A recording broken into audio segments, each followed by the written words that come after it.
चाहे एबटाबाद है, चाहे मानसरा है, चाहे मर्दान है, इसमें कोई तफरीक नहीं। हम एक मिट्टी के रहने वाले हैं, हमारी मुफादात एक है, हमारे इज्जत एक है, हमारे एहतराम एक है। जमाल लगारी साहब, आपकी जमात ने इसमें पहले भी इख्तलाफी राय किया था, इख्तलाफी नोट भी दिया था खैबर पख्तूनख्वा पे। एतराज क्या है? हजारा डिवीजन का जो मुतालबा है, हजारा को अब कहा जा रहा है कि एक सूबा बना दिया जाए, दूसरा मुतालबा सराइकी सूबे का आ रहा है, कहा जा रहा है कि आइन में तरमीम की जाए और मजीद सूबे बनाए जाए। लेकिन हजारा पे हम आते हैं, खैबर पख्तूनख्वा पे आप लोगों को क्या एतराज था? एतराज़ ये है जी कि पख्तूनख्वा का जो नाम है, और इस पर मेरा भाई अब महसूस ना करे, ये हमारी जमात का एक मौक़िफ़ है कि कायद आज़म मोहम्मद अली जिन्नाह साहब ने इस नाम को उस वक्त उन्होंने तस्लीम, उस वक्त ये नाम ही नहीं था, ठीक है जी। उस वक्त आपको पता है कि गफ़ार खान साहब जो है, बादशाह खान साहब, उन्होंने इसका जो उस वक्त कांग्रेस थी, कांग्रेस तो चाहती भी नहीं थी कि ये NWFP का जो एरिया है ये सारा इधर है। हजारा डिवीजन का 100% पूरा रेफरेंडम जो था वो पाकिस्तान के हक में था कि वो जो पूरा ये एरिया है ये पाकिस्तान के साथ शामिल हो। हजारा डिवीजन इस वक्त सरापा एहतजाज क्यों है? क्यों है? वो तो कहा जा रहा है ना कि आप लोगों ने उनको सड़कों पे निकाला, लोगों को कहा कि आप लोग निकलें। लोगों के अपने जज्बात हैं, लोगों की एक तारीखी जो वाबस्तगी है, जो उनके साथ एक क्लोजनेस है। मेरी वालदा पठान, मेरी नानी दादी पठान, मैं हूं बलोच, मादरी जबान मेरी पुश्तो है। मुझे जिस तरह मेरे भाई की जमात को मैंडेट मिला, इस तरह और जमातों को भी सूबा सरहद के अंदर मैंडेट मिला। मैं एक बात सिर्फ पूछना चाहता हूं अपने मोहतरम भाई जाहिद खान से कि 1973 के आईन के अंदर खान अब्दुल वली खान मरहूम ने क्यों इस पॉइंट के ऊपर उन्होंने इस मामले को उस वक्त उन्होंने नहीं उठाया और वो दस्तखत उन्होंने किया था 73 के आईन पे। मैं पूछना चाहता हूं मौलाना फजलुर रहमान साहब जो जमीयत उलमा इस्लाम के अमीर हैं, उन्होंने उस वक्त उनके वालिद मोहतरम ने उन्होंने उनको कुछ नहीं उस वक्त याद आया हो या तश्कील किया गया। आप इसकी वजाहत फरमा सकते हैं इस हवाले से कि कुछ क्यों ऐसा मैंने पहले अर्ज की थी कि मैं उलझना नहीं चाहता हूँ इन सारी बातों के। मेरे पास हर एक चीज का इतना जवाब है, लेकिन अगर हम पीछे जाएंगे तो पीछे में बहुत सारी चीजें सामने आ जाएंगी। जहां तक 73 के आइन की बात करते हैं, वो दूसरी बात में मैं जाना नहीं चाहता हूं कि इसने जो हमें लकब दिया या जो भी उसने बात की।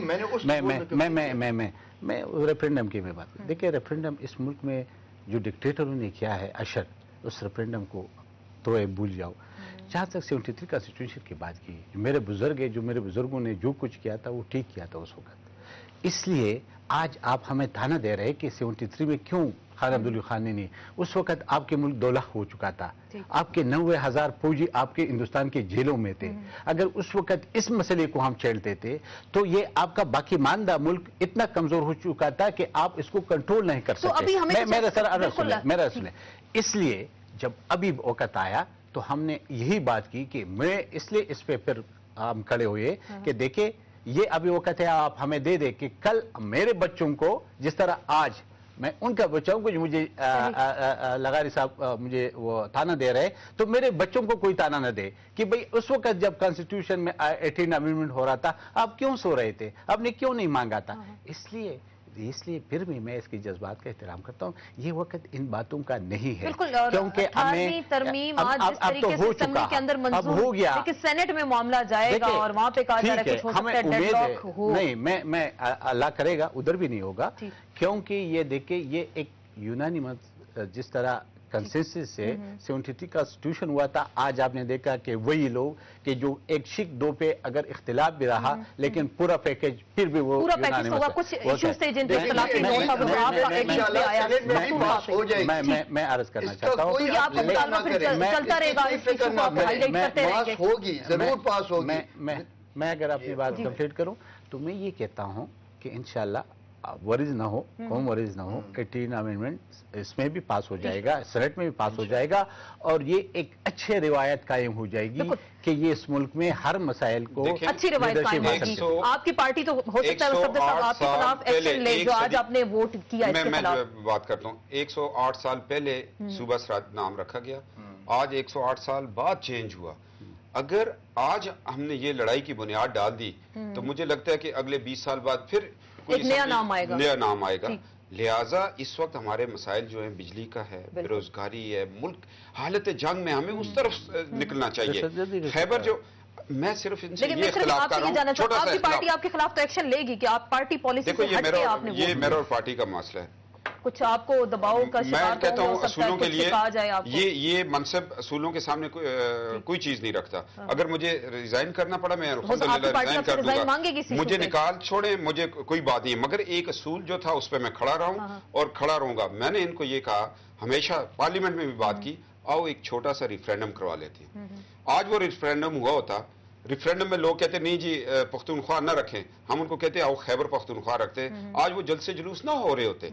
ठीक है ना जी, इन लोगों को अपने साथ लेके चलने का एक तरीका था, चले वो हो गया, क्योंकि ये एक बड़े मकसद की तरफ हम गए हैं। पाकिस्तान को 73 के बाद पहली दफा ये आइन बना है। मुतफिका आइन अभी भी दिया जा रहा है और 37 साल बाद कहा जा रहा है कि एक मुतफिका आइन, और इस मौके पे अगर खैबर पख्तूनख्वा नाम रखा जा रहा है, एक सूबे के अवाम को मुतालबा है, मुस्लिम लीग काफ के हवाले से फिर ये नहीं होगा कि एक मुतफिका आइन बनने जा रहा था और आपने इस पे इख्तलाफ किया और आपने कहा कि जी हजारा को भी अलग सूबा देखें जी, हर शेख के ऊपर इख्तिलाफ राय बिल्कुल है, और ये उस मीटिंग के अंदर बाकायदा तौर पे इख्तिलाफी नोट दिया गया कि जिस वक्त ये आपस में इनका मुआहिदा हुआ ANP का और पाकिस्तान मुस्लिम लीग नून का, तो उस वक्त हमारे अरकान मौजूद नहीं थे, और वो फिर वापस आए और उन्होंने वसीम सजाद साहब ने और SM जफर साहब ने बाकायदा तौर के ऊपर नोट शेरपाव साहब ने भी दिया था, लेकिन आज उन्होंने वोट किया। देखिए जी, उन्होंने किया होगा, इस तरह हमारी जमात की कई अरकान ने भी वोट दिया, सही, कई ने दिया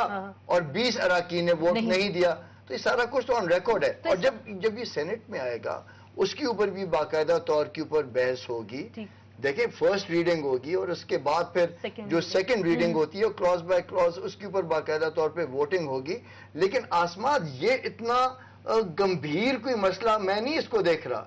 इससे बढ़ के जो मसाइल हैं, जिस तरह वजीर आजम साहब ने कहा, ये एक डायरेक्शन दी है, डायरेक्शन तो दी है, लेकिन आप अपने फिर जबान के ऊपर कायम भी रहे ना। उसके बाद आप अवाम के मसाइल का आपके पास हल क्या है?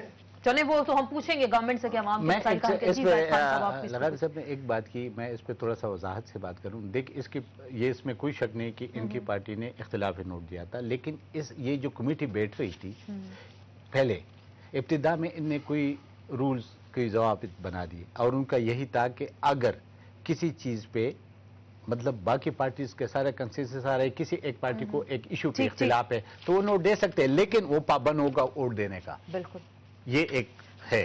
अब मेरे उसमें इनकी मेंबर थे और सारे थे, इसलिए मैं इस चीज को नहीं समझ रहा हूं कि इख्तिलाफी नोट, हमने भी बहुत सारी चीजों पे इख्तिलाफी नोट दिया, मुस्लिम लीग नून ने भी दिया, सब ने दिया, लेकिन उसका ये मतलब नहीं होता है कि जी जो 18 अमेंडमेंट जो कंसेंसस उस इशू पे आप एक स्टक हो जाएं और आगे ना चलें। 18th अमेंडमेंट हुई, उस पे एक नई इब्तिदा करनी चाहिए। इसी हवाले से हमारी गुफ्तगू का सिलसिला जारी है और ब्रेक के बाद हम बात करेंगे आर्टिकल 6 के हवाले से। हमारे साथ रहिएगा।